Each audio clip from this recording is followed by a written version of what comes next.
Marcus Whitfield owned 15,000 acres of Texas rangeland, but when he freed a chained Comanche chief's daughter from certain death, he discovered his vast empire meant nothing. As war paint glinted in the morning sun and hostile warriors encircled his home, would one moment of compassion reveal the true worth of a man? The morning air smelled like dust and dying dreams as Marcus Whitfield stepped onto his ranch porch. His boots made sharp sounds on the wooden boards. Thunder, his black horse, waited by the fence post, shaking his head like he knew trouble was coming. Marcus pulled his hat down low. The sun was already hot, even though it was barely past sunrise. His ranch stretched out in front of him like a sea of brown grass and scattered cattle. 15,000 acres of Texas land, all his. But something felt wrong today, like when the air gets thick before a storm. "Boss!" Jake Henley rode up fast, his horse breathing hard. Jake was Marcus's best worker, a man who never got excited about anything, but his face looked white as fresh milk. "You need to see something down by the creek. Something bad." Marcus climbed onto Thunder without asking questions. When Jake looked scared, smart men paid attention. They rode hard across the dry ground, dust flying up behind them like smoke. The cattle moved out of their way, their big eyes watching the two men race past. The wind picked up, making the tall grass dance. Marcus felt sweat on his back, but it wasn't just from the heat. Something in Jake's voice made his stomach feel tight. In all his years running this ranch, he'd seen plenty of trouble. Cattle thieves, wild animals, men looking to start fights. But Jake's face told him this was different. They rode past the old water hole where his cattle came to drink. Past the broken fence he kept meaning to fix. Past the place where his father had built the first house on this land, before the war took everything good away from their family. "How much further?" Marcus called out. "Just ahead," Jake answered, but he didn't sound happy about it. The creek came into view, its water moving slow and lazy between the rocks. Marcus had played here as a boy, catching fish with his bare hands and dreaming about the day he'd own all the land he could see. Now he owned it, but the dreams felt as empty as an old well. Jake pulled his horse to a stop near a big oak tree. The tree was older than the ranch, older than the town, maybe older than Texas itself. Its branches spread out wide, giving shade to anything underneath. But what Marcus saw in that shade made his blood turn cold. A woman sat chained to the tree trunk. Her dark skin and long black hair told him she was Indian, probably Comanche. Her clothes were torn, and her wrists had red marks where the metal chains rubbed against her skin. She looked up when they rode close, and her eyes were like fire. "Traders came through 3 days ago," Jake said, spitting into the dirt. "Said they caught her stealing horses. Asked if we wanted to buy her, but when I said no, they just left her here.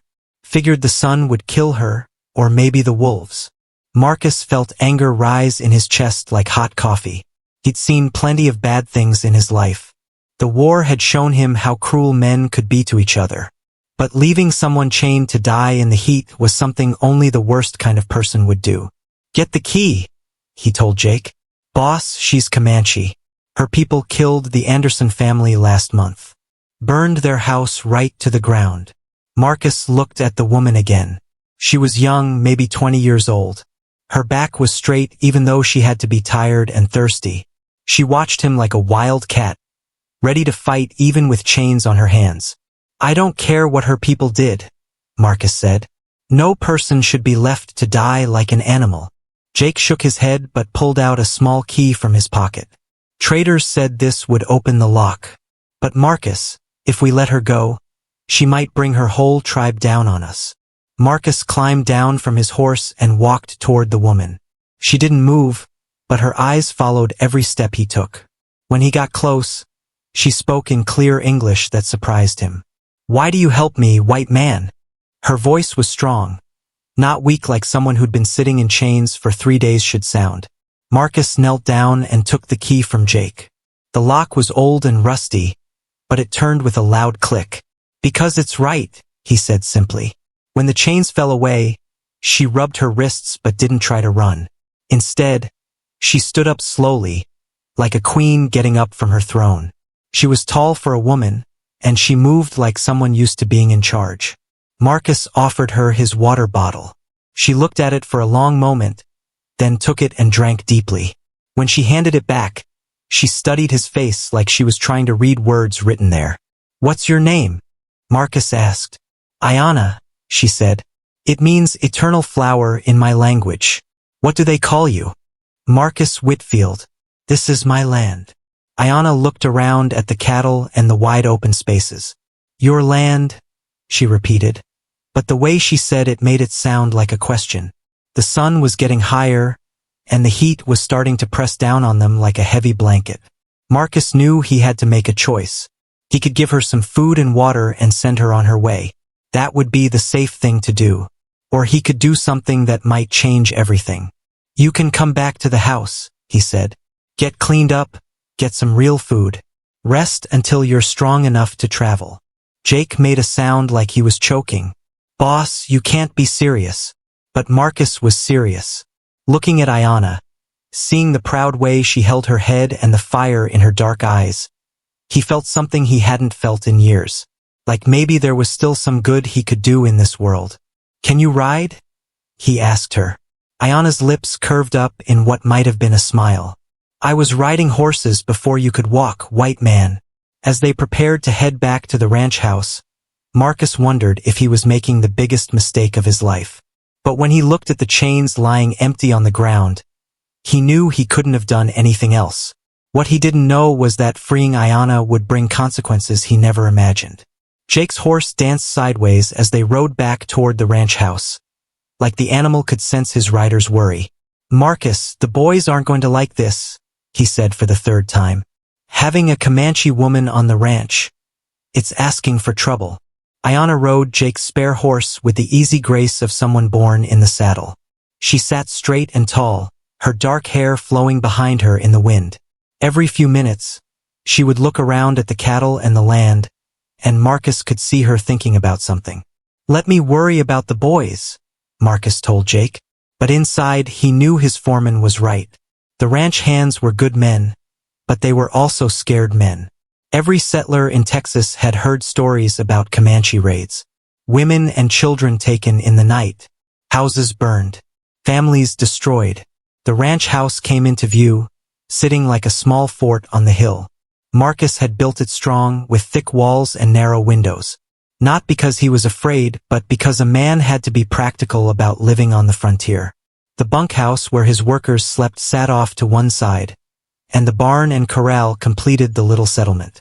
As they rode up, Marcus saw curtains move in the kitchen window. Mrs. Rodriguez, his housekeeper, was watching.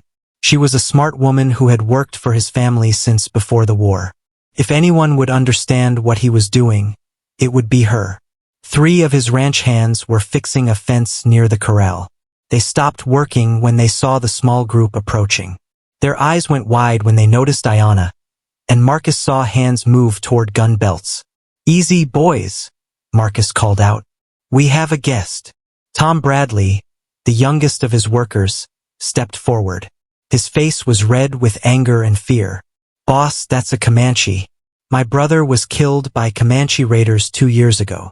"I'm sorry about your brother, Tom," Marcus said, climbing down from Thunder. "But this woman didn't kill him. She was left chained to a tree to die. I won't turn my back on someone who needs help." Ayana slid down from her horse with fluid motion. She looked at each of the ranch hands, studying their faces. When her eyes met Tom's, she spoke in a quiet voice. "I am sorry for your loss," she said. "War makes orphans of us all." Tom's anger seemed to waver, but he didn't back down. "How do we know she won't signal her tribe? Bring them down on us while we sleep." Before Marcus could answer, Mrs. Rodriguez appeared on the porch. The older Mexican woman took one look at Ayana and clucked her tongue like a mother hen. "Dios mío, look at this poor child," she said, hurrying down the steps. "Beaten and dirty and half-starved. Come, Mija, let's get you cleaned up." Ayana looked surprised by the woman's kindness. She glanced at Marcus, who nodded encouragingly. "Mrs. Rodriguez will take good care of you," he said. "There's a room upstairs where you can rest." As the 2 women headed toward the house, Ayanna paused and looked back at Marcus. Why do you trust me?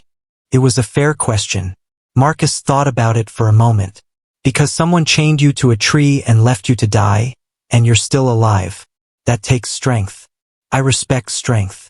After Ayanna and Mrs. Rodriguez disappeared into the house, Marcus found himself facing his worried workers. Jake leaned against the fence post, shaking his head. Tom still looked angry. The other two men, Pete and Carlos, just looked confused. Boss, Pete said slowly. You know what folks in town are going to say when they hear about this? Marcus did know. The town of Millerville was only 10 miles away, and news traveled fast in ranch country.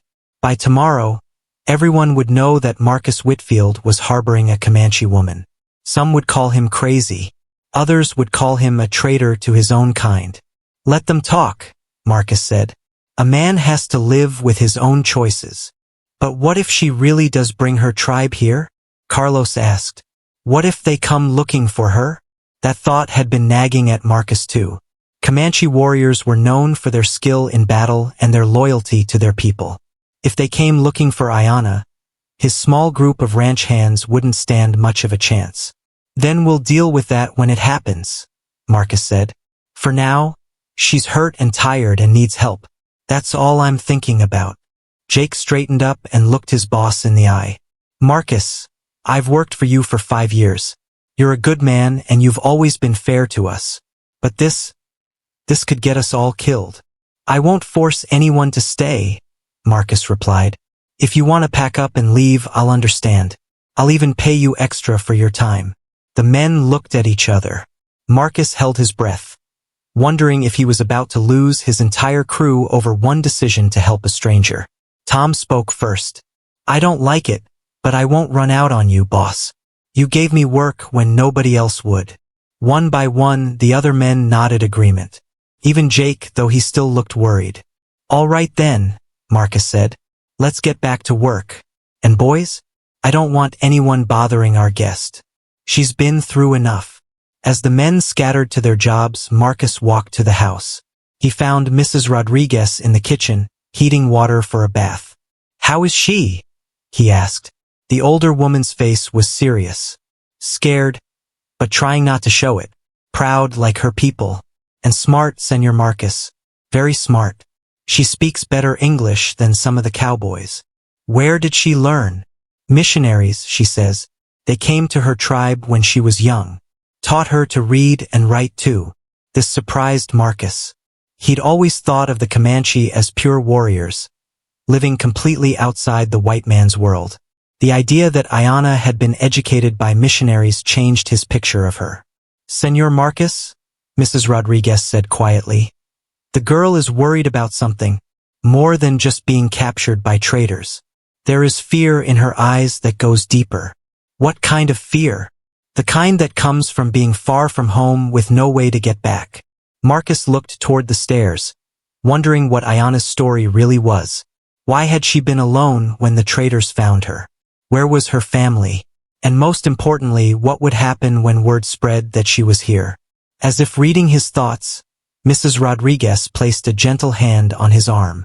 You did the right thing bringing her here, but be careful, senor. Sometimes doing right brings trouble we don't expect. That evening, as the sun began to set over the Texas prairie, Marcus sat on his porch and watched the sky turn red and gold. Somewhere out there, Ayanna's people might be looking for her. Somewhere out there, men who hated Indians might be planning to cause trouble for him. But for now, there was peace. His cattle were safe, his workers were loyal, and upstairs in his house, a young woman was getting her first good rest in days. Marcus took off his hat and ran his fingers through his hair. Tomorrow would bring new challenges, he was sure of that. But tonight, he felt something he hadn't felt in a long time. He felt like maybe he was becoming the man his father had raised him to be. What Marcus didn't know was that tomorrow would test everything he believed about himself. She's gone. Mrs. Rodriguez's scream cut through the morning air like a knife through butter. Marcus dropped his coffee cup, the hot liquid splashing across the porch boards as he jumped to his feet. He ran into the house, taking the stairs 2 at a time. The guest room door stood wide open, revealing an empty bed with covers thrown back. The window was open too, and a rope made from torn sheets hung down the outside wall. "When did you last see her?" Marcus asked, his heart pounding. "I brought her breakfast an hour ago," Mrs. Rodriguez said, wringing her hands. She seemed grateful, even smiled a little. "I never thought she would run." Jake appeared in the doorway, his face grim. "Boss, 3 of the horses are missing from the corral, including that paint mare you've been training." Marcus felt his stomach drop. Ayanna hadn't just escaped. She'd stolen his horses.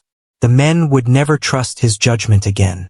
Worse, if word got back to town that he'd been robbed by the very Indian woman he'd tried to help, he'd be the laughingstock of the county. "Which way did she go?" Marcus demanded. "Tracks head north toward the canyon country," Jake reported. "But boss, that's rough territory. Lots of places to hide, and plenty of dangers for someone traveling alone." Tom Bradley pushed past Jake into the room. "I told you this would happen," he said angrily. "Indians can't be trusted. My pa always said they'd steal you blind and scalp you for good measure." "That's enough," Marcus snapped, but doubt was already eating at him like acid. Had he been a fool to trust Ayanna? Had her gratitude been nothing but an act? Mrs. Rodriguez picked up something from the floor near the window. "Señor Marcus, look at this." It was a piece of paper folded small. When Marcus opened it, he found words written in careful English. "Thank you for your kindness. I must find my people before others find me. The horses will be returned." "Hey, she can write," Jake said, surprised. "Didn't expect that from a Comanche." Marcus studied the note, trying to understand what Ayanna meant about others finding her. Who was looking for her besides her own tribe? And why was she so afraid? "Saddle Thunder," he told Jake. "I'm going after her." "Boss, that's crazy talk," Tom protested. "She's probably miles away by now, and that canyon country is no place for a lone rider. Besides, why chase after someone who robbed you?" Marcus folded the note and put it in his shirt pocket. "Because something's not right about this whole situation. Ayanna didn't act like a horse thief. She acted like someone running from something worse than chains." An hour later, Marcus was following Ayanna's trail north across the prairie. The tracks were easy to follow at first. 3 horses left clear prints in the soft ground near the creek. But as the land grew rockier and the grass thinner, the trail became harder to read. The sun climbed higher, turning the air thick and heavy. Marcus's shirt stuck to his back with sweat, and Thunder's breathing grew labored. They were entering country that most ranchers avoided, a maze of small canyons and rocky hills where a man could get lost for days. Around midday, Marcus heard gunshots echoing off the canyon walls. 3 quick shots, then silence. His blood went cold as he spurred Thunder toward the sound. He found them in a narrow canyon where a thin stream trickled between red rocks. Ayanna was pressed against the canyon wall, clutching a rifle she must have taken from his ranch. 20 feet away, 3 men on horseback blocked the only way out. Their faces were hard and mean, and Marcus recognized the type, bounty hunters or worse. "Come on now, girl," one of them called out. He was a big man with a beard full of tobacco stains. "You've led us a fine chase, but it's time to come back where you belong." "I belong with my people," Ayanna shouted back. "Not in chains for your amusement." The second man, thin as a fence post with cold blue eyes, laughed. "Your people sold you to us fair and square. Paid good money for a chief's daughter, we did." Marcus felt sick. Ayanna hadn't been captured by accident. She'd been sold by her own tribe. But why would the Comanche sell their chief's daughter to white traders? "The debt is paid," Ayanna said, her voice shaking with anger. "I will not go back to your camp. Debt's not paid until we say it's paid," the big man replied. "Now put down that rifle before someone gets hurt." Marcus made his decision. He rode Thunder out from behind the rocks where he'd been hiding, his own rifle ready. The lady said no. "I suggest you listen." The 3 men spun around, surprised by his sudden appearance. The thin man's hand moved toward his gun, but stopped when he saw Marcus's weapon pointed at his chest. Well, the big man said. "If it isn't the soft-hearted rancher we heard about." You're the one who cut her loose, aren't you? I am. And now I'm telling you to ride away and leave her alone. The third man, who had been quiet until now, spoke up. Mister, you don't understand the situation here. This girl's tribe owes us money. Lots of money. She's payment for that debt. What kind of debt? Marcus asked, though he was afraid he already knew the answer. Whiskey and rifles, the thin man said with a cruel smile. Her daddy developed quite a taste for both. When he couldn't pay what he owed, he offered us his daughter instead. Ayanna made a sound like a wounded animal. Marcus could see tears running down her face, and his heart ached for her. To be sold by your own father was a betrayal beyond imagining. How much does he owe? Marcus asked. The big man's eyes lit up with greed. $500 in gold. You got that kind of money, rancher? It was a huge sum, more than most men made in 2 years. But Marcus had been saving money for years, planning to buy more land or better cattle. He could afford it, but it would leave him short for months. I might, he said carefully. But first I want to hear it from the girl. Ayanna, is what they're saying true? She nodded miserably. My father. He changed after the white man's alcohol came to our camp. He made bad bargains, bad choices. When these men came demanding payment, the tribal council said I must go with them to save the rest of our people from war. So you're not really stolen property, Marcus said. You're a sacrifice. I am whatever keeps my people safe. Ayanna replied with fierce pride, though her voice broke on the words. Marcus looked at the 3 bounty hunters, studying their faces. They were the kind of men who would take a young woman far from home and do terrible things to her. The kind of men who sold whiskey to Indians and guns to anyone with money, regardless of the consequences. 500 in gold, he said finally. But I don't carry that kind of money with me. You'll have to come back to my ranch. The thin man shook his head. Nice try, rancher, but we're not riding into a trap. You bring the money here to this canyon tomorrow at noon. Come alone or the deal's off. And what guarantee do I have that you'll let her go? The big man grinned, showing yellow teeth. You've got our word as gentlemen. Marcus almost laughed at that. These 3 were about as far from gentlemen as a snake was from a songbird. But he needed time to think, to plan. All right, he agreed. Tomorrow at noon. But if you hurt her before then, our deal is off and you'll answer to me. As the bounty hunters rode away, Ayanna slumped against the canyon wall. Why would you pay such money for me? She asked. I am nothing to you. Marcus dismounted and walked over to her. You're not nothing to anyone. No person should be bought and sold like cattle. But $500. That is a fortune. Money can be earned again, Marcus said gently.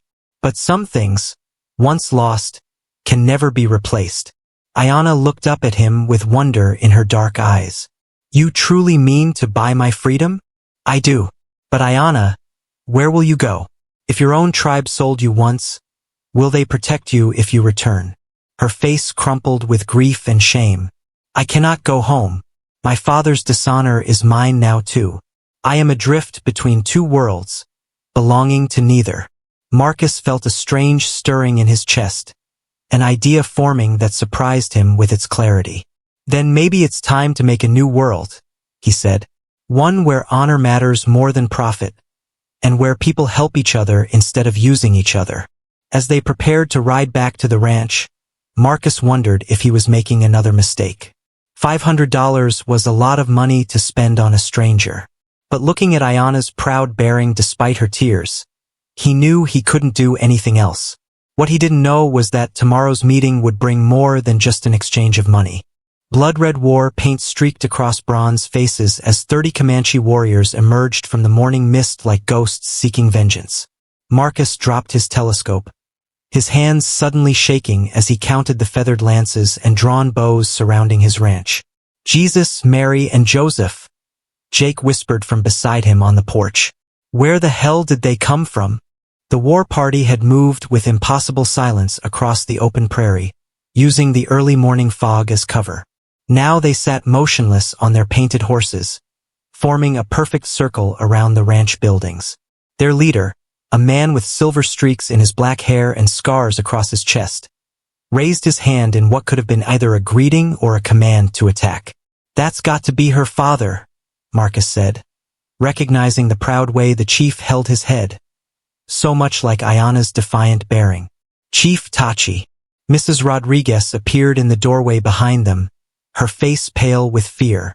"Señor Marcus, the señorita, she is awake." She heard the horses and looked out her window. When she saw her father, she began to cry. The ranch hands had taken positions around the property, their rifles ready but pointed at the ground. Marcus had given strict orders. No one was to fire unless he gave the word. Starting a fight with 30 Comanche warriors would be suicide for his small group. "Boss!" Tom called from behind the water trough. "What do we do?" Before Marcus could answer, Chief Tachi urged his horse forward. He stopped 10 feet from the porch, close enough that Marcus could see the intelligence burning in his dark eyes. When he spoke, his English was better than Marcus had expected. "You are the one called Whitfield, the one who freed my daughter from chains." "I am," Marcus replied, stepping down from the porch with his hands visible and empty. "And you are Chief Tachi." The chief's face showed no emotion. "You know my name. Do you also know what it means to steal from the Comanche?" "I didn't steal anything. I freed a woman who was left to die." "You freed property that belonged to other men. Men who paid good money for her." Marcus felt anger rise in his throat like bitter medicine. "Your daughter is not property. No person is property. In your world, perhaps. In mine, debts must be paid." The chief's voice carried the weight of old grief. "I made bad bargains with white traders. Whiskey clouded my judgment, made me weak. When I could not pay what I owed, the traders demanded my daughter as payment." "So you gave her to them?" Chief Tachi's face cracked slightly, showing pain beneath the stone mask. "The tribal council decided. One life to save many lives. It is the way of leaders to make hard choices. It's the way of cowards to sacrifice their children for their own mistakes," Marcus shot back. The words hung in the air like smoke from a gunshot. Several of the warriors shifted on their horses, hands moving to weapons. Chief Tachi's eyes flashed with anger, but also something else, shame. "You speak boldly for a man surrounded by my warriors," the chief said quietly. "I speak honestly, and I'll keep speaking honestly until someone silences me." At that moment, Ayana appeared on the porch. She had dressed in her torn clothes from the day Marcus found her, but she stood straight and proud like the daughter of a chief should. When she spoke, it was in rapid Comanche that sounded like music and thunder at the same time. Chief Tachi replied in the same language, his voice sharp with what sounded like commands. But Ayana shook her head and answered back, her tone just as strong as his. "What are they saying?" Jake whispered. Mrs. Rodriguez, who understood some Indian languages from her years on the frontier, translated quietly. "She tells him she will not go back to the traders. He says she must, for the honor of the tribe. She says there is no honor in selling your children." The argument continued in Comanche, growing more heated with each exchange. Marcus could see the pain on both their faces. A father and daughter torn apart by impossible circumstances. Finally, Chief Tachi held up his hand for silence. "My daughter says you offered to pay her price," he said to Marcus. $500 in gold. "I did. Why would you do such a thing? She is not your blood, not your people." Marcus thought about the question seriously. Why was he willing to spend so much money on a stranger? The answer came to him with surprising clarity. "Because when I was young, my father taught me that a man's worth isn't measured by what he owns, but by what he's willing to sacrifice for what's right. I've spent years building this ranch, gathering cattle and land and money. But what good is any of it if I can't use it to help someone who needs help?" Chief Tachi studied him for a long moment. "You speak of sacrifice, but do you understand what you are truly offering? If you pay my daughter's debt, you become responsible for her. In Comanche law, you would be like a father to her." This was news to Marcus. He glanced up at Ayana, who was watching him with an expression he couldn't read.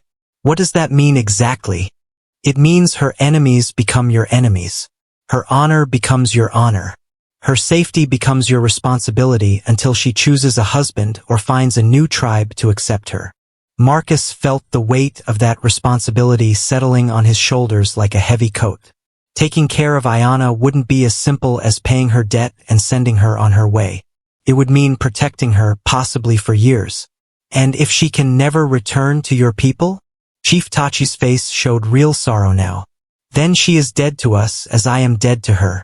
The traitor's debt has poisoned everything. Even if it is paid, the shame remains. Ayanna spoke again in Comanche, her voice breaking with emotion. Chief Tachi listened, then nodded slowly. She says she understands the price of freedom, he translated. She says she would rather live with honor among strangers than live with shame among her own people. Boss, Jake said urgently. Those bounty hunters are coming back. Marcus looked toward the horizon and saw 3 riders approaching fast. The bounty hunters had returned early, probably hoping to catch him off guard. Now they were riding straight into a standoff between white ranchers and Comanche warriors. This is about to get complicated, Marcus muttered. Chief Tachi saw the riders too. His warriors tensed, arrows being fitted to bowstrings and lances being raised. The 3 bounty hunters pulled up short when they saw the war party, their faces showing surprise and fear. Well, the big bounty hunter called out, trying to sound brave. Looks like we've got ourselves a regular powwow here. You are the men who bought my daughter, Chief Tachi said. It wasn't a question. The thin bounty hunter's hand moved toward his gun. We paid good money for her. She belongs to us until the debt is settled. The debt will be settled today, Marcus announced. I have your $500. Do you now? The big man's eyes were greedy and suspicious. That's a lot of money to spend on one Indian girl. Makes a man wonder what you're really buying. Marcus felt heat rise in his face at the implication. I'm buying a human being's freedom from men who should be ashamed to trade in such things. High and mighty words from a man who's harboring stolen property. The thin hunter sneered. That was too much for Chief Tachi. He barked something in Comanche, and suddenly every warrior had a weapon pointed at the 3 bounty hunters. You will not speak of my daughter as property, the chief said, his voice deadly quiet. You will take your money and leave this place, or you will die here. The bounty hunters found themselves caught between Marcus's ranch hands and a war party of Comanche warriors. Their horses danced nervously, sensing the tension in the air. Now hold on, the big man said, his bravado cracking. We've got a legal contract here. The girl was sold to us fair and square. There is nothing fair about buying a person, Marcus said, but I'll honor the agreement to avoid bloodshed. $500, and you ride away and never come back. What guarantee do we have that you won't just shoot us once we take the money? Chief Tachi spoke up. You have the word of a Comanche chief. Take the money and go, and you will not be harmed. Stay and argue, and I cannot promise the same. The 3 men looked around at the 30 warriors surrounding them, then at the ranch hands with their rifles ready. They were outnumbered 10-1 and they knew it. All right, the big man said finally. Let's see the gold. Marcus nodded to Jake, who disappeared into the house and returned with a leather bag that clinked with the sound of coins. He tossed it to the ground halfway between the porch and the bounty hunters. The thin man dismounted carefully and picked up the bag, keeping his eyes on the warriors around him. He opened it and peered inside, then nodded to his companions. It's all here, he announced. Then our business is finished, Marcus said. Ride out. As the 3 bounty hunters spurred their horses toward the horizon, Marcus felt some of the tension leave his shoulders. But he knew the real challenge was just beginning. Chief Tachi was still watching him, measuring him with those intelligent dark eyes. You have paid my daughter's debt, he said finally. But debt is only the beginning of this story. What do you mean? The chief smiled for the first time, and it transformed his stern face completely. I mean, Marcus Whitfield, that you have just bought yourself more trouble than $500 should cost any man. Marcus looked up at Ayanna, who was still standing on the porch like a queen surveying her kingdom. She met his eyes and spoke in careful English. I told my father that you are either the wisest man in Texas or the most foolish, she said. He wants to know which one you think you are.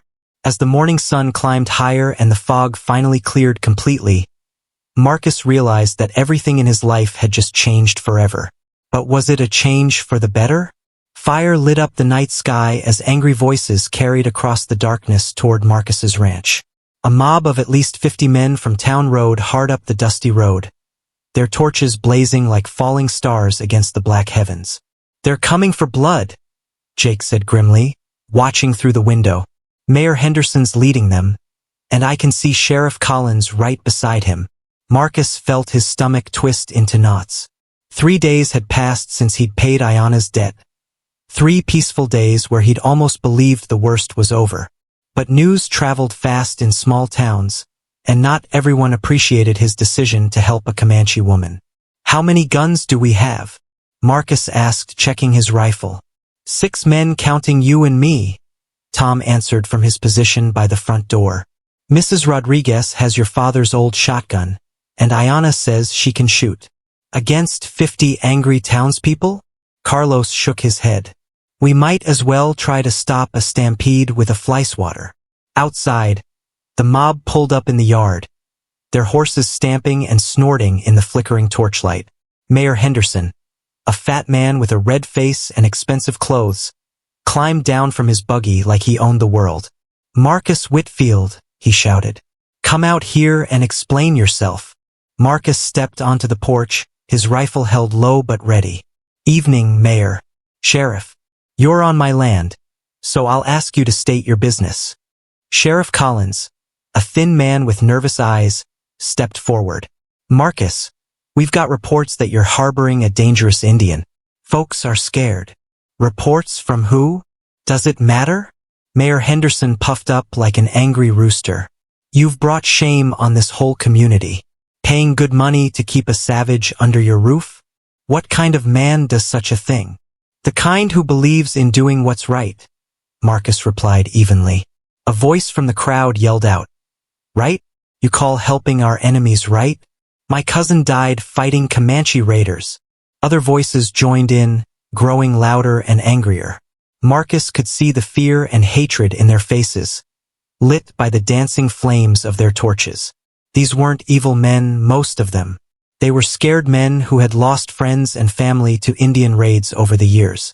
Where is she? Demanded a man Marcus recognized as the blacksmith. Where's the Indian woman? Before Marcus could answer, Ayana appeared beside him on the porch. She had dressed in her finest clothes, a beautiful buckskin dress decorated with beads and feathers that Mrs. Rodriguez had helped her clean and repair. She stood tall and proud, showing no fear despite facing a mob that wanted her gone. I am here, she said clearly. I am Ayana, daughter of Chief Tachi. The crowd fell silent for a moment, surprised by her dignity and her perfect English. Then the voices started up again, louder than before. Send her back where she came from. We don't want her kind here. She'll bring the whole Comanche nation down on us. Mayor Henderson raised his hand for quiet. Miss Anna, is it? We don't mean you any personal harm. But you have to understand, your presence here makes people nervous. Perhaps it would be best if you moved on. Where would you have me go? Anna asked.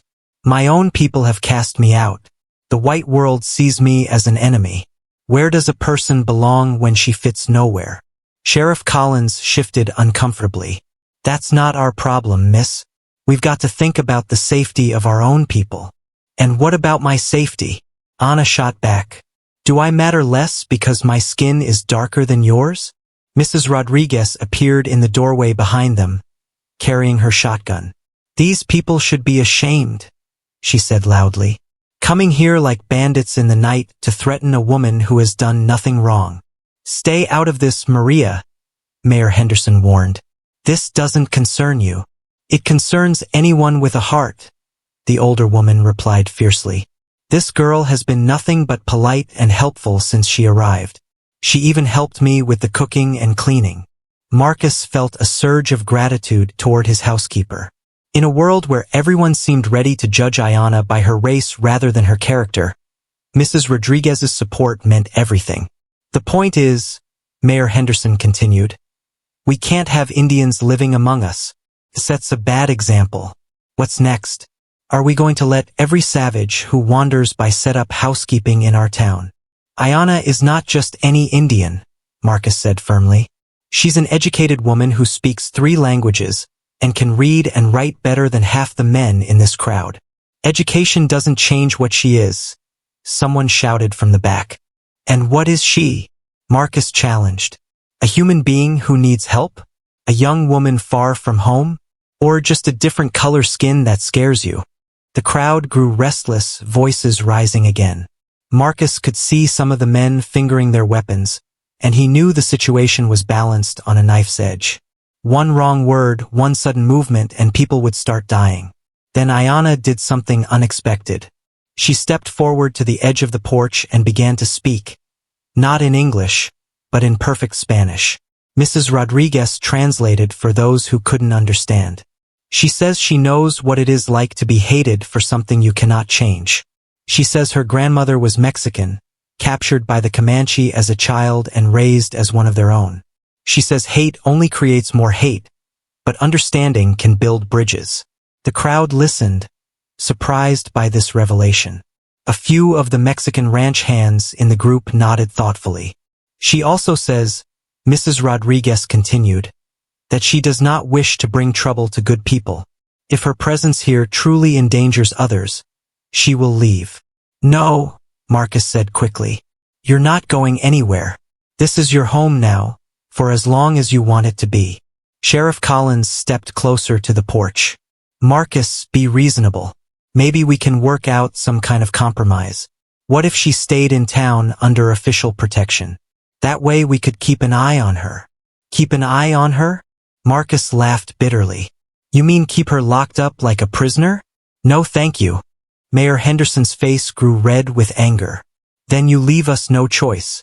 If you won't send her away voluntarily, we'll have to force the issue. How? Marcus asked, raising his rifle slightly. By burning down my ranch? By killing an innocent woman? Is that what you call justice? We call it protecting our families, the blacksmith shouted. At that moment, a new voice cut through the argument like a sharp blade. What families are you protecting from one unarmed woman? Everyone turned to see Dr. William Carson walking up from where he'd left his horse. The doctor was respected throughout the county, a man known for his wisdom and fairness. His presence changed the mood of the crowd immediately. Doc Carson, Sheriff Collins said with relief. Maybe you can talk some sense into Marcus here. Maybe I can talk some sense into all of you, the doctor replied calmly. He walked up to the porch and tipped his hat to Ayanna. Miss, I'm Dr. Carson. I apologize for this rude welcome to our community. You are kind, doctor, Ayanna replied gracefully. Dr. Carson turned to face the crowd. I've been watching this situation develop for the past few days, and I have to say, I'm disappointed in all of you. When did we become the kind of people who terrorize women in the night? Now hold on, Doc, Mayor Henderson protested. This is about safety. This is about fear, Dr. Carson interrupted. Fear of something different, fear of change, fear of admitting that maybe our enemies are human beings just like us. He gestured toward Ayanna. I've spoken with this young woman several times over the past few days. She helped me deliver Mrs. Patterson's baby when I needed an extra pair of skilled hands. She knew more about healing herbs than most trained nurses. She saved that baby's life. This news sent murmurs through the crowd. The Pattersons were well-liked in the community. The point is, Dr. Carson continued, we're judging her based on stories and prejudices instead of getting to know her as a person. That's not the Christian way, and it's not the American way either. Sheriff Collins cleared his throat nervously. All the same, Doc, people are worried. What if her tribe comes looking for her? Her tribe has already been here, Marcus revealed. Chief Tachi himself came to see that she was safe. He left satisfied that she was in good hands. This stunned the crowd into silence. The idea that a Comanche war chief had visited the ranch and left peacefully challenged everything they thought they knew about the situation. Mayor Henderson sputtered. You had Indians on your property and didn't report it to the authorities? I had a father visiting his daughter, Marcus corrected. A father who was proud to see her treated with respect instead of hatred. As the crowd began to argue among themselves, Marcus realized that this confrontation was about more than just Ayanna. It was about what kind of community they wanted to be, what kind of future they wanted to build in this harsh frontier land. But would fear win out over compassion? You're making a mistake that will haunt this town forever, Dr. Carson warned as Mayor Henderson called for a vote among the mob. The torchlight danced across 50 angry faces, each man preparing to decide Ayanna's fate with a show of hands. Marcus felt sweat running down his back despite the cool night air. Everything he'd worked for, everything he believed in, hung in the balance of this moment. Beside him, Ayanna stood silent but unafraid, her dark eyes reflecting the flames like mirrors of polished stone. All in favor of ordering the Indian woman to leave our county immediately, Mayor Henderson called out, raising his own hand high. Hands shot up across the crowd like weeds after rain. Marcus counted them with a sinking heart, 37 men voting to banish Ayanna from the only place she had left to call home. Opposed? The mayor asked with a smug smile. Only 13 hands rose, including Dr. Carson's and, surprisingly, Sheriff Collins. It wasn't enough. Not nearly enough. The matter is settled, Mayor Henderson announced. You have until sunrise to get that woman off our land, Marcus. If she's still here when the sun comes up, we'll be back with legal papers and federal marshals. But before anyone could move, a new voice rang out across the yard. Hold up there, Henderson. All heads turned toward the road where another group of riders approached. These weren't angry townspeople with torches. These were hard-faced men carrying rifles and wearing deputy badges. At their head rode a figure that made Marcus's blood run cold. Deputy Marshal Samuel Grayson. Marcus knew him by reputation. A man who hunted down fugitives and outlaws with the enthusiasm of a wolf chasing sheep. What was he doing here? Marshal Grayson, Sheriff Collins said nervously. We weren't expecting federal law tonight. Grayson dismounted with the fluid grace of a man comfortable with violence. His pale eyes swept over the crowd before settling on Marcus and Ayanna. I received word that there was an escaped Indian being harbored in this area, he said in a voice like gravel. An Indian wanted for questioning in connection with several recent raids. Marcus felt his heart stop. That's impossible. Ayanna has been here for days. She couldn't have been involved in any raids. Is that so? Grayson pulled a folded paper from his coat. According to this report, a Comanche woman matching her description was seen leading a war party that attacked a wagon train near Fort Worth last week. 3 families killed, including children. The crowd erupted in angry shouts. Mayor Henderson pointed an accusing finger at Marcus. You see? I told you she was dangerous. It's a lie, Marcus said firmly, but doubt gnawed at him.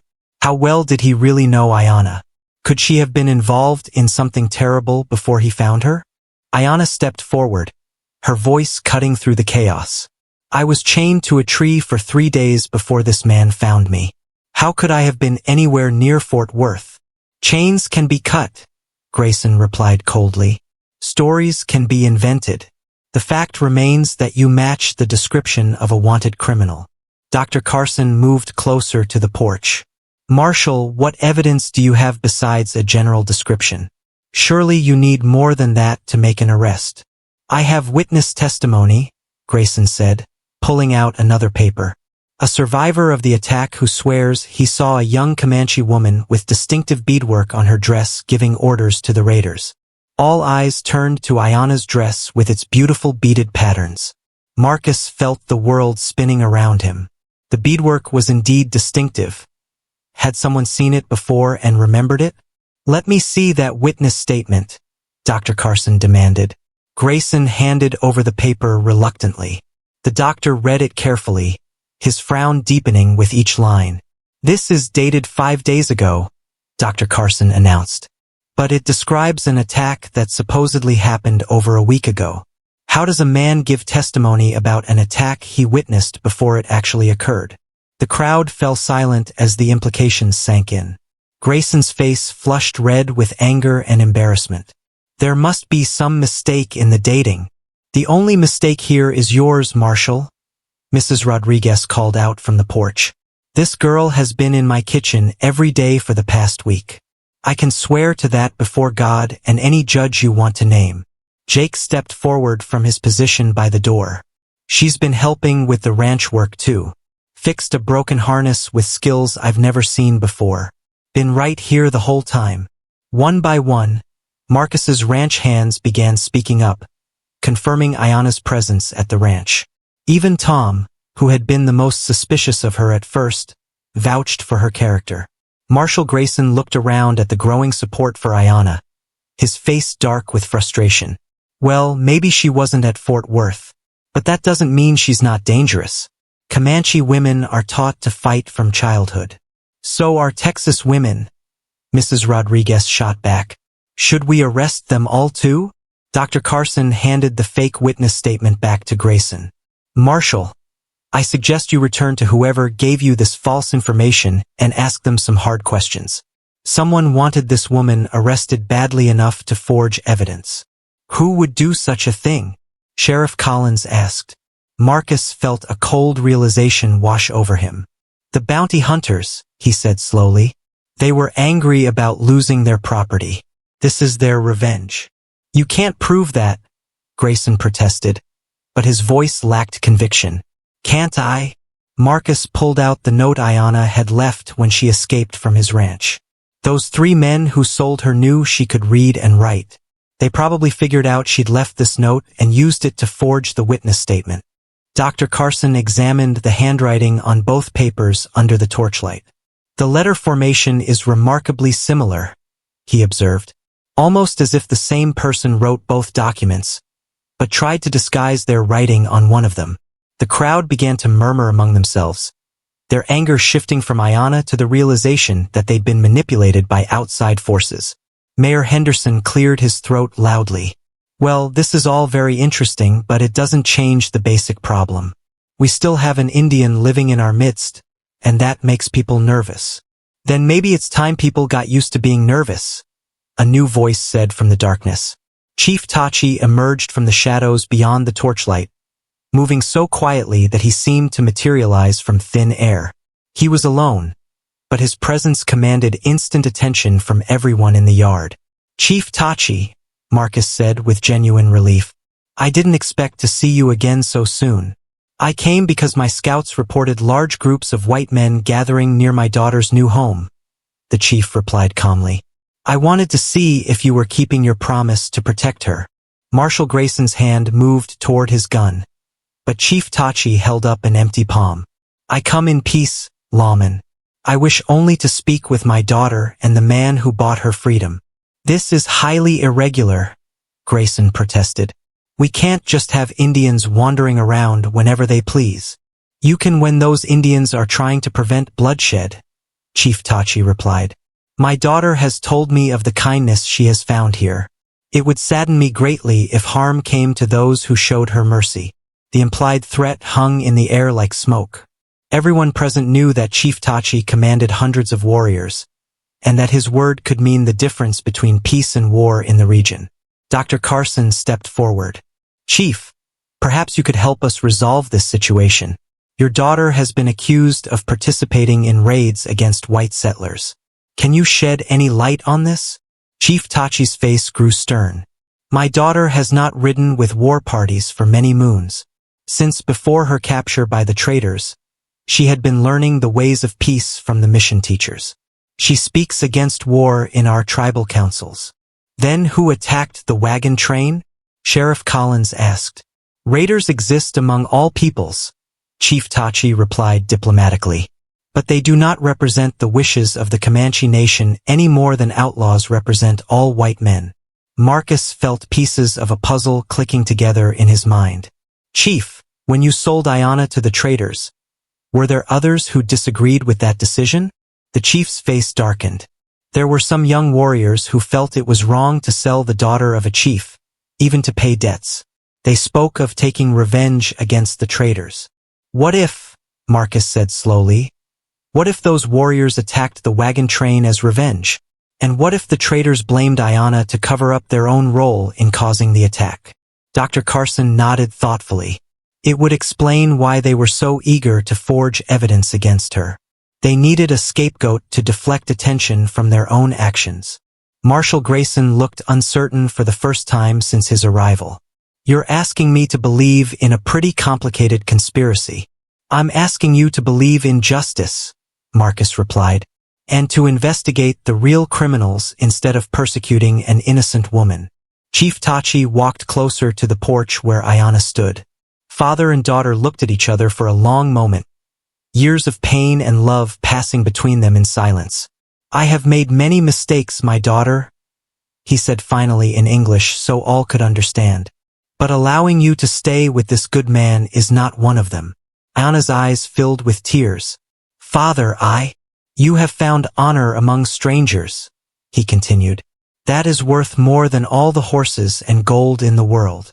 As the night wind picked up, scattering sparks from the torches into the darkness, Marcus realized that everything was about to change again. But this time, would it change for the better? The sound of galloping horses shattered the peaceful morning as Jake burst through the kitchen door, his face white with terror. "Boss, you need to see this right now," he gasped, pointing toward the eastern pasture where black smoke rose against the dawn sky. Marcus dropped his coffee cup and ran outside, Ayanna close behind him. What he saw made his blood turn to ice. His prize cattle lay scattered across the field like broken toys, their throats cut and their bodies left to rot in the sun. Painted on the barn wall in what looked like blood were Comanche war symbols that spelled out a message of death. "How many head did we lose?" Marcus asked, his voice tight with controlled anger. "Near 30 of our best breeding stock," Jake replied, kicking at the dust. "Whoever did this knew exactly which animals to target. These weren't random killings." Mrs. Rodriguez appeared on the porch, wrapping her shawl tight against the morning chill.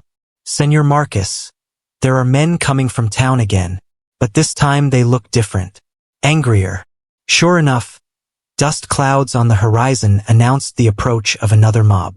But this group was larger than before. Marcus counted at least 70 riders, and many carried ropes alongside their guns. "They think we did this," Ayanna said quietly, studying the war paint on the barn. "Someone wants them to think my people attacked your ranch." "But who would?" Marcus stopped as the answer hit him like a punch to the gut. "The bounty hunters. They're still trying to get their revenge." Tom and Carlos came running from the bunkhouse, their faces grim. "Boss, we found tracks leading away from the killing field," Tom reported. "But something's not right about them. The horseshoes are all wrong for Comanche ponies." "What do you mean?" "Indian horses go barefoot most of the time. These tracks show metal shoes, and expensive ones too. The kind rich white folks put on their horses." Marcus felt pieces of the puzzle falling into place. The bounty hunters hadn't given up after losing their prize. They'd come back to frame Ayanna for a crime that would turn the whole county against her. "How long do we have before that mob gets here?" he asked. Jake squinted at the approaching dust cloud. "Maybe 10 minutes, boss. Not long enough to clean up this mess or hide the evidence." "We're not hiding anything," Marcus declared. "We're going to face this head-on and prove Ayanna's innocence." But as the mob drew closer, Marcus could see the fury in their faces. These weren't men coming to talk or listen to reason. They were coming for blood, and nothing he said was likely to stop them. Mayor Henderson led the charge again, but this time he had company. Judge William Porter rode beside him, his black robes flapping in the wind like the wings of some giant crow. Behind them came farmers and shopkeepers, cowboys and clerks, all united in their anger against the woman they believed had brought war to their peaceful valley. "Marcus Whitfield," Judge Porter called out as the mob surrounded the ranch house. "By the authority invested in me by the state of Texas, I order you to surrender the Indian woman for trial." "Trial for what?" Marcus demanded, stepping onto the porch with his rifle ready. For the murder of livestock and the desecration of private property, the judge replied formally. We have evidence that Comanche raiders struck your ranch last night, led by the same woman you've been harboring. That's impossible. Anna was here all night. She never left the house. Can you prove that? Mayor Henderson sneered. Do you have witnesses who can swear she was in her room from sundown to sunrise? Marcus felt his stomach drop. The truth was, he couldn't prove Ayana's whereabouts during the night. Everyone had been asleep in their own beds. She could have snuck out and returned without anyone knowing. I don't need witnesses, Ayana said, appearing beside Marcus on the porch. I have something better. She held up her hands, palms facing the crowd. Look at my skin, she commanded. Look at my clothes. If I had spent the night cutting the throats of 30 cattle, would I not carry some sign of that work? The crowd murmured as they studied her clean hands and spotless dress. It was true, slaughtering cattle was bloody work that would leave stains on anyone who did it. She could have washed, someone called out from the back of the mob. With what water? Mrs. Rodriguez demanded, joining the conversation. I control the wash basin in this house, and it was clean this morning. No blood, no dirt, nothing to suggest anyone had cleaned themselves during the night. Dr. Carson pushed his horse forward through the crowd. Furthermore, he added, I examined those cattle earlier this morning. The cuts were made with a very sharp blade, probably a skinning knife. The work was precise, professional. Not the kind of rough butchery you'd expect from a woman working alone in the dark. Judge Porter frowned at this testimony. Are you suggesting that Miss Ayana is not capable of such work? I'm suggesting that whoever killed those cattle had help, Dr. Carson replied. And I'm suggesting that we look for the real criminals instead of blaming the most convenient target. Convenient. Mayor Henderson's face turned red with anger. There's nothing convenient about harboring a savage who brings death and destruction to our community. The only thing savage here is your rush to judgment. Marcus shot back. You want to blame Ayana for everything that goes wrong, but you won't listen to evidence that proves her innocence. At that moment, Sheriff Collins came riding hard from the direction of town. His horse was lathered with sweat, and his face showed excitement mixed with worry. Judge! Mayor! He called out, pulling up short near the porch. I've got news that changes everything. What kind of news? Judge Porter demanded. I found the Real killers, Sheriff Collins announced. Caught them red-handed trying to sell stolen cattle in the next county over. The crowd fell silent, waiting for details. It was those 3 bounty hunters who've been hanging around the area, the sheriff continued. They confessed everything when I threatened to charge them with cattle rustling. Said they wanted to frame the Indian woman and force you to hand her over. That's impossible, Mayor Henderson sputtered. Why would they kill Marcus's cattle just to frame one woman? Because losing her cost them $500, Sheriff Collins explained. They figured if they could make it look like she was dangerous, you'd force Marcus to give her back to them. Judge Porter stroked his beard thoughtfully. Where are these men now? Locked up in my jail, waiting for you to set bail, the sheriff replied. Though I suspect once word gets out about what they did, they'll be safer behind bars than walking free. Dr. Carson spoke up from the crowd. This proves what some of us have been saying all along. Ayana is innocent of any wrongdoing. She's been used as a scapegoat by men with their own selfish agenda. But not everyone in the mob was convinced. A voice from the back shouted, How do we know this isn't all made up? How do we know she didn't help plan the whole thing? Because, a new voice said from the edge of the crowd, She was with me all night. Everyone turned to see who had spoken. A young man on horseback sat at the edge of the gathering. His face familiar but his presence unexpected. Who are you? Judge Porter demanded. My name is David Martinez, the young man replied, urging his horse forward. I work for the telegraph office in town. Last night I brought an urgent message to Mr. Whitfield about his cattle shipment. I arrived late, after everyone was asleep, and Miss Ayana let me in. We talked for hours about books and poetry. She never left the house. Marcus stared at the young man in surprise. He remembered David from town, a quiet, educated fellow who read books and wrote poetry in his spare time. But why had he never mentioned this visit? What message? Marcus asked. David reached into his saddlebag and pulled out a yellow telegram. Your buyer in Dallas wants to change the delivery date for your spring cattle drive. I thought you should know right away. As Marcus read the telegram, he realized that David's story made perfect sense. The young man was known for his dedication to his job, often delivering messages at all hours when they seemed important. Miss Ayanna and I discovered we both love the poems of William Shakespeare, David continued, his cheeks reddening slightly. We spent most of the night discussing literature and philosophy. She's one of the most intelligent people I've ever met. The revelation that Ayanna had an alibi stunned the crowd into silence. But it also revealed something else, a possible romance blooming between the telegraph operator and the Comanche woman. Is this true? Judge Porter asked Ayanna directly. It is true, she replied with dignity. Mr. Martinez brought news, and we found we had much to discuss. He is a gentleman who treated me with respect and kindness. Marcus looked back and forth between David and Ayanna, seeing something in their eyes that hadn't been there before. During the long night while he slept, two lonely young people had found something special in each other's company. Well then, Judge Porter said formally, it appears we owe Miss Ayanna an apology.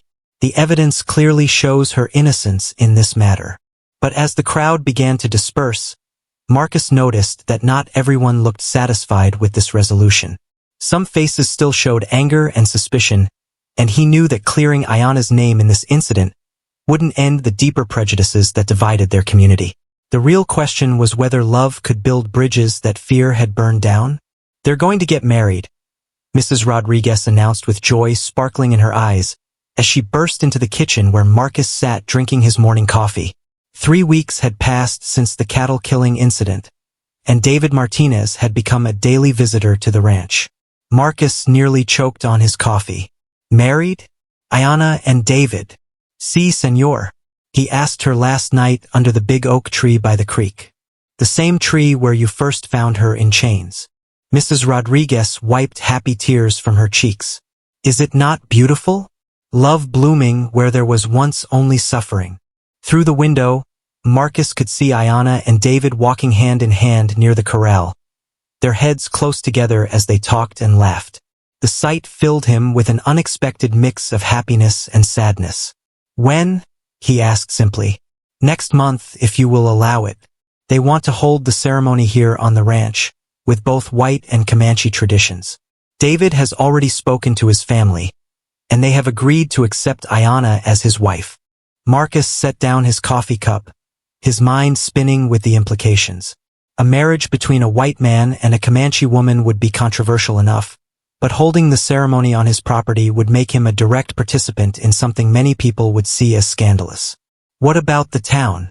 What about the people who still don't trust her? Mrs. Rodriguez's face grew serious. There will be trouble, senor. Some people will never accept such a union. But love does not ask permission from hatred. Before Marcus could respond, Jake came running toward the house, his face urgent with worry. Boss, riders coming from the north. Looks like a war party. Marcus grabbed his rifle and rushed outside, his heart sinking as he saw painted warriors approaching across the prairie. But as they drew closer, he recognized the lead rider, Chief Tachi, accompanied by a dozen of his men. The war party pulled up in the yard, their horses stamping and snorting in the morning heat. Chief Tachi's face was grave as he surveyed the ranch buildings and the people gathering to watch.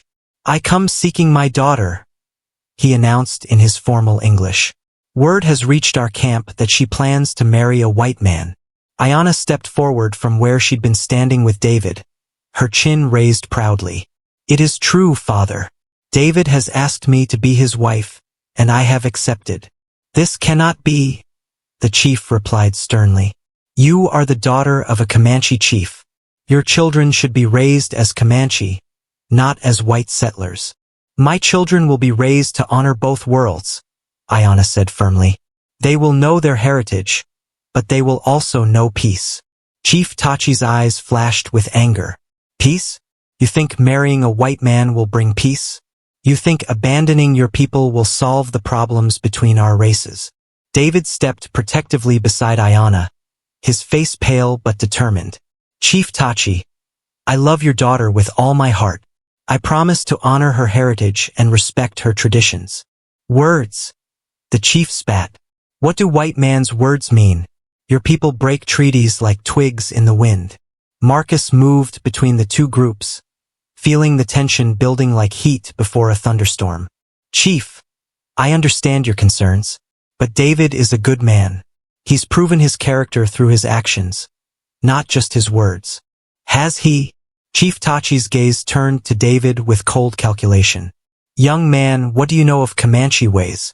What do you know of the struggles my people face? David swallowed hard but met the chief's stare directly. I know your people have been driven from their traditional hunting grounds. I know they've been forced to live on reservations with poor soil and little game. I know that treaty after treaty has been broken by my government. This answer seemed to surprise Chief Tachi. You speak truth, but speaking truth and living truth are different things. If you marry my daughter, you will face hatred from your own people. Your children will be outcasts in both worlds. Are you prepared for such a life? I am, David replied without hesitation. Because a life with Ayanna, even a difficult one, is better than any easy life without her. Chief Tachi studied the young man for a long moment, then turned to his daughter. And you? Are you prepared to give up any chance of returning to your people? Marriage to a white man will make you dead to us forever. Ayanna's voice broke slightly as she answered. I have already been dead to my people since you sold me to the traders. This marriage does not change that. It only gives me a chance to build something new. The words hit Chief Tachi like physical blows. Marcus could see the pain and regret in the older man's eyes as he confronted the consequences of his past decisions. There is another way. One of the warriors spoke up. He was younger than the chief, with scars across his chest that spoke of many battles. If the white man wishes to marry the chief's daughter, let him prove his worth through combat. No, Ayanna said quickly. I will not have my husband chosen by violence. But David surprised everyone by stepping forward. What kind of combat? The young warrior smiled grimly. Hand to hand, no weapons. If you can defeat me, you may marry her with the blessing of the Comanche nation. If you lose, he shrugged. Perhaps you were not worthy of a chief's daughter. Marcus started to protest, but David held up his hand. I accept, he said simply. David, no. Ayanna grabbed his arm. Running Wolf is one of our best fighters. You could be killed. Some things are worth fighting for, David replied, gently removing her hand from his arm. Your love is one of them. The crowd that had gathered ranch hands, Mrs. Rodriguez, even some curious townspeople who had heard about the confrontation, formed a circle around the two combatants. Running Wolf stripped to the waist, revealing a physique hardened by years of warfare and hunting. David was smaller, softer, clearly not a man accustomed to physical combat. This is madness, Dr. Carson said, pushing through the crowd. Someone's going to get seriously hurt. Sometimes madness and courage look the same, Chief Tachi observed, but his voice carried a note of respect for David's willingness to fight for love. The two men circled each other warily. Running Wolf moved like a cat, graceful and dangerous. David moved awkwardly, like someone who spent more time with books than with his body. Running Wolf struck first, a lightning-fast combination that sent David staggering backward. Blood trickled from the younger man's nose, but he didn't fall. Give up now, white man, Running Wolf taunted. Save yourself further pain. But David surprised everyone by smiling through his bloody lips. I've been beaten up by bigger men than you, he said. Growing up as the town bookworm teaches you how to take a punch. He lunged forward unexpectedly, wrapping his arms around Running Wolf's waist and driving both of them to the ground. They rolled in the dust, each trying to gain advantage. The fight lasted longer than anyone expected. Running Wolf was clearly the better fighter, but David had something the warrior didn't, desperation born of love. Every time he was knocked down, he got back up. Every time he seemed defeated, he found new strength. Finally, after what seemed like hours but was probably only minutes, both men lay exhausted in the dirt, neither able to continue fighting. "Enough," Chief Tachi commanded. "Both men have shown courage. Both have shown heart." He walked over to where David lay gasping in the dust and extended his hand. "You fight like a man protecting what he loves most. That is the kind of man worthy of my daughter." As David struggled to his feet with the chief's help, Chief Tachi addressed the crowd. "Let it be known that this marriage has the blessing of the Comanche nation. May their children build bridges between our peoples." The crowd erupted in cheers, some genuine, some polite, but all acknowledging that something historic had just taken place.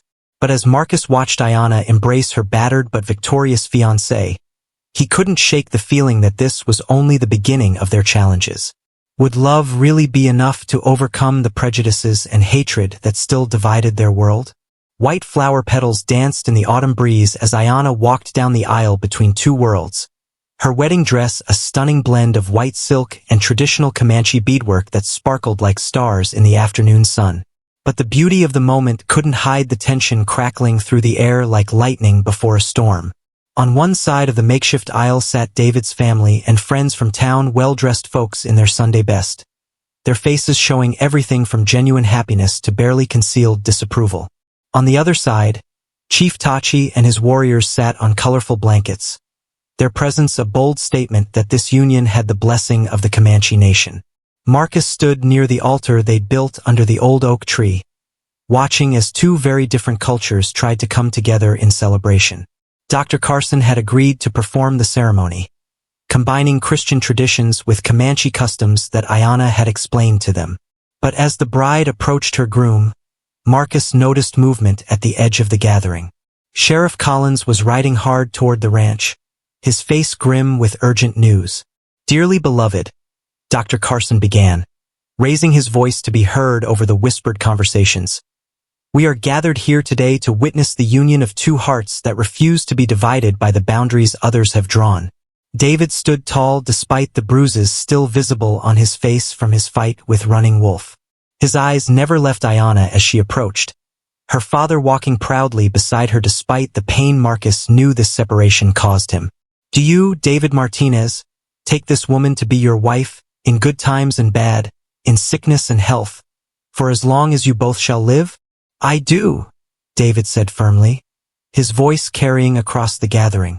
"And do you, Ayanna, daughter of Chief Tachi, take this man to be your husband, promising to walk beside him through whatever trials may come?" Before Ayanna could answer, Sheriff Collins reached the edge of the crowd. He dismounted quickly and pushed through the gathering, his urgency disrupting the sacred moment. "I'm sorry to interrupt," he said breathlessly, "but there's been trouble in town. Big trouble." Marcus felt his stomach drop. "What kind of trouble?"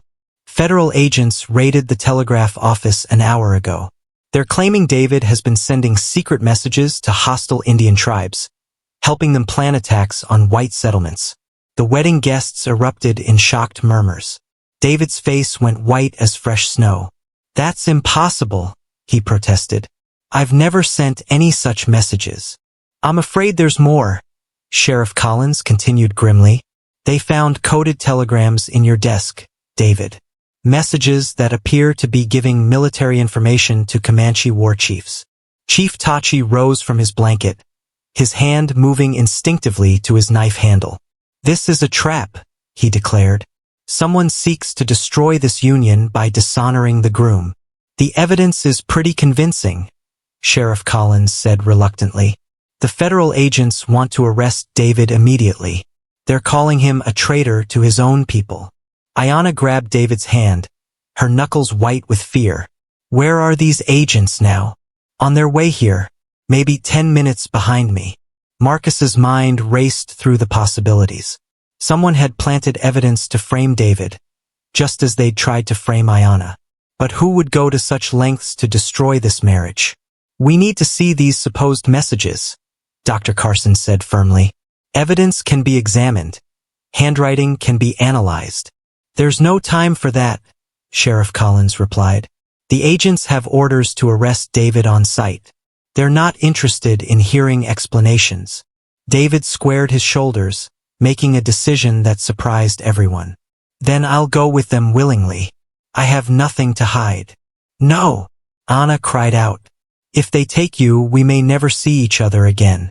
Federal prisons are far from here, and trials can take years. Chief Tachi spoke up from his position among the warriors. There is another way, he said slowly. My people know paths through the mountains that no white man has ever traveled. We could hide you both until the truth comes out.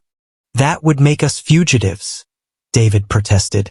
Running away would make me look guilty. Staying would make you dead. Running Wolf interjected. White man's justice is not always just.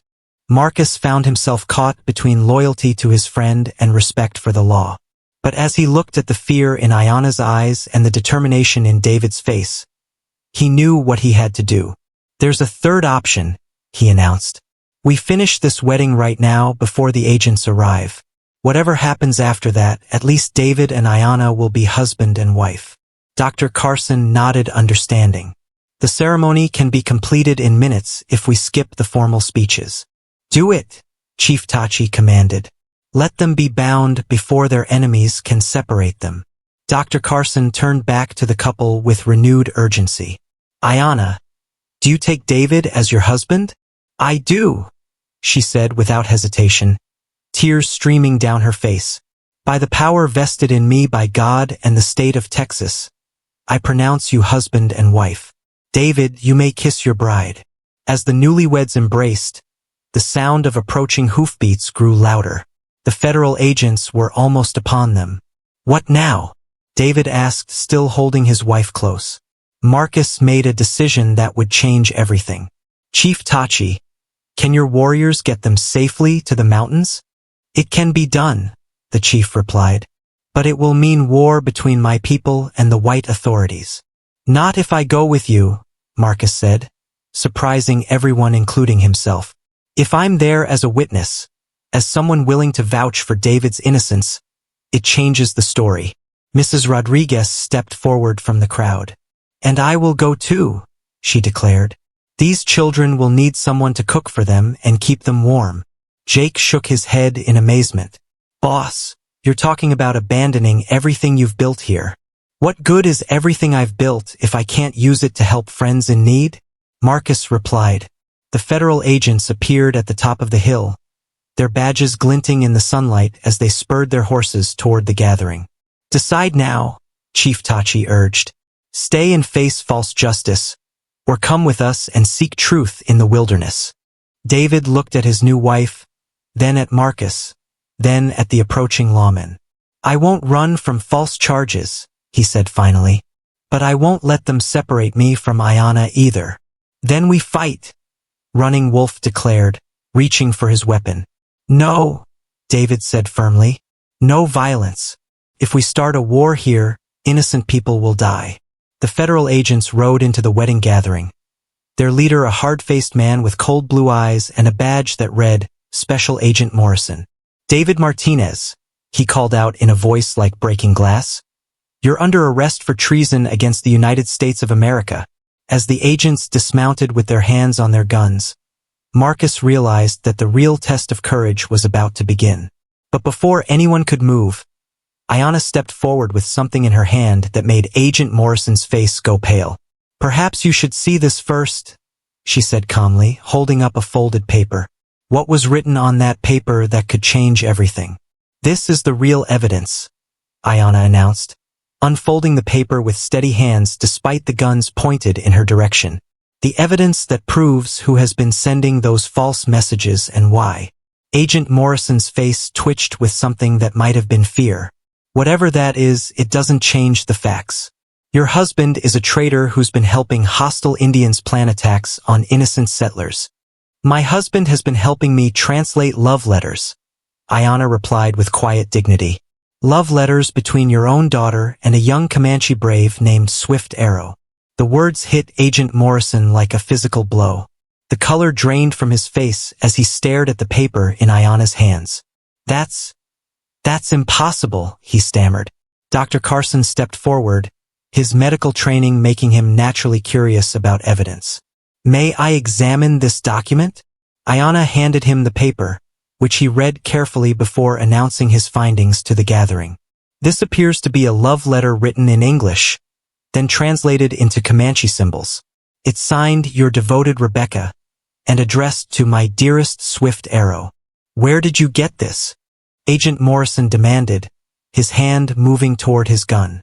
"From your daughter herself," Ayanna replied calmly. "She came to David weeks ago, begging for help. She had fallen in love with a young Comanche man during a peace meeting, but she couldn't communicate with him properly. David agreed to help translate their letters as a favor to young love." Mrs. Rodriguez nodded vigorously. "See, I remember. The girl came here several times, always nervous, always looking over her shoulder. She was afraid her father would discover her secret." Agent Morrison's face grew red with anger and embarrassment. "Even if that's true, it doesn't explain the military information that was found in those messages." "What military information?" Chief Tachi asked, rising from his blanket with dangerous grace. Agent Morrison pulled out a folded telegram from his coat. "Messages about troop movements, supply routes, weaknesses in fort defenses. Information that could only have come from someone with access to federal communications." David held out his hand. "May I see that?" Reluctantly, the agent handed over the telegram. David studied it carefully, his face growing puzzled. "This isn't my handwriting," he said finally, "and the transmission codes are wrong. Whoever sent this used outdated cipher keys that we stopped using months ago." "Prove it," Agent Morrison challenged. David walked over to his new wife and pulled a small notebook from his jacket pocket. "This is my personal telegram log. Every message I've ever sent has been recorded here, with dates, times, and recipient codes. You can check any of them against the official records." Sheriff Collins examined the notebook, flipping through pages of careful handwriting. "These records go back 2 years, he observed, and they're all routine business communications or personal messages. Furthermore," Dr. Carson added, studying the fake telegram, "the paper this is written on doesn't match the standard telegraph forms used in David's office. This heavier stock, more expensive. The kind used by government officials." Agent Morrison's men began to look uncomfortable as the evidence mounted against their case. But Morrison himself seemed determined to push forward with the arrest. "Forged evidence can be explained away later," he said grimly. "Right now, I have orders to bring in David Martinez for questioning." "Whose orders?" Marcus demanded. Before Morrison could answer, another voice cut through the tension like a knife through silk. "Orders that I'm now countermanding." Everyone turned to see a new rider approaching, a woman in a dark blue traveling dress, her hair pinned up under a practical hat. She rode with the confidence of someone accustomed to authority. "Rebecca Morrison," Agent Morrison said, his voice cracking with emotion. "What are you doing here?" "Stopping you from making the biggest mistake of your life, father," she replied, dismounting gracefully and walking toward the gathering. Rebecca Morrison was a young woman of perhaps 20, with her father's determined chin but warmer eyes. She carried herself with the poise of someone educated and well-traveled. "Miss Morrison," David said with obvious relief, "I was beginning to think we'd never see you again." "I came as soon as I heard about the false charges against you," she replied. "I couldn't let an innocent man suffer for my romantic correspondence." Agent Morrison stared at his daughter with a mixture of love and betrayal. "Rebecca, you don't understand what you're saying. These people are our enemies." "No, father, they're not." Rebecca walked over to where Chief Tachi stood among his warriors. "Swift Arrow and his people have shown me more kindness and respect than many of our own neighbors. They've taught me that the color of someone's skin doesn't determine the content of their character." She turned back to face the crowd. "The real crime here isn't sending love letters across cultural boundaries. The real crime is the hatred and fear that makes such love seem dangerous." Chief Tachi stepped forward, his face grave but respectful. "Your daughter speaks wisdom beyond her years, Agent Morrison. Swift Arrow has told me of their feelings for each other. He would protect her with his life. "She's my daughter," Morrison said desperately. "I'm trying to protect her from making a terrible mistake." "The only mistake would be choosing fear over love," Rebecca replied firmly. "David helped me communicate with Swift Arrow because he believes in the power of understanding between different peoples. That's not treason. That's hope." Dr. Carson cleared his throat diplomatically. "Agent Morrison, it appears that the evidence against Mr. Martinez has been fabricated by someone seeking to frame him. The question now is who would benefit from destroying his reputation and preventing this wedding." Marcus suddenly understood. "The bounty hunters," he said. "They're still out there somewhere, still angry about losing their property. Framing David and destroying his marriage to Ayanna would be perfect revenge." Sheriff Collins nodded grimly. "And they'd have the connections to forge official documents and plant false evidence. Men like that usually have contacts in government offices." Agent Morrison looked around at the faces surrounding him, at his daughter, the newlyweds, the mixed crowd of white settlers and Comanche warriors. For the first time since arriving, his rigid posture seemed to soften. "If what you're saying is true," he said slowly, "then I owe all of you an apology, especially you, Mr. Martinez." "Apologies aren't necessary," David replied graciously. "Understanding is enough." Rebecca Morrison walked over to Ayanna and took her hands. "I want to thank you for helping David translate my letters. Without his kindness, Swift Arrow and I might never have found a way to communicate our feelings." "Love finds a way," Ayanna replied with a gentle smile. "It always finds a way." As the sun began to set over the Texas prairie, casting golden light across the gathering, Marcus felt a profound sense of change in the air. The wedding ceremony was completed with Agent Morrison's blessing, and plans were made for Rebecca and Swift Arrow to have their own cross-cultural ceremony in the spring. Chief Tachi approached Marcus as the crowd began to disperse. "You have done something remarkable here, Marcus Whitfield. You have shown that honor and kindness can overcome hatred and fear." "I haven't done anything special," Marcus replied. "I just tried to do what was right." "Sometimes that is the most special thing of all," the chief observed.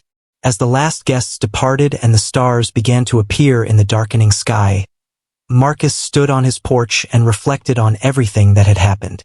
His ranch had become a place where different worlds could meet in peace, where love could bloom across cultural boundaries, where justice could triumph over prejudice. Mrs. Rodriguez joined him on the porch, bringing him a cup of coffee and settling into the rocking chair beside him. "It has been quite an adventure, no?" she said with a tired but satisfied smile. "It has indeed," Marcus agreed. "And I have a feeling it's just the beginning." In the distance, he could see the warm glow of lamplight from the small cabin where David and Ayanna had begun their new life together. Their love had survived chains and false accusations, angry mobs and federal agents. It would survive whatever challenges the future might bring. Marcus had learned something valuable through it all. A man's worth wasn't measured by the size of his ranch or the number of his cattle. It was measured by his willingness to stand up for what was right, even when it was difficult. It was measured by the bridges he built between different peoples and the hope he offered to those who had lost their way. As he sipped his coffee and watched the stars appear one by one in the vast Texas sky, Marcus Whitfield knew that he had found something more valuable than all the gold in the world. He had found his purpose, and that was worth more than any price a man could pay.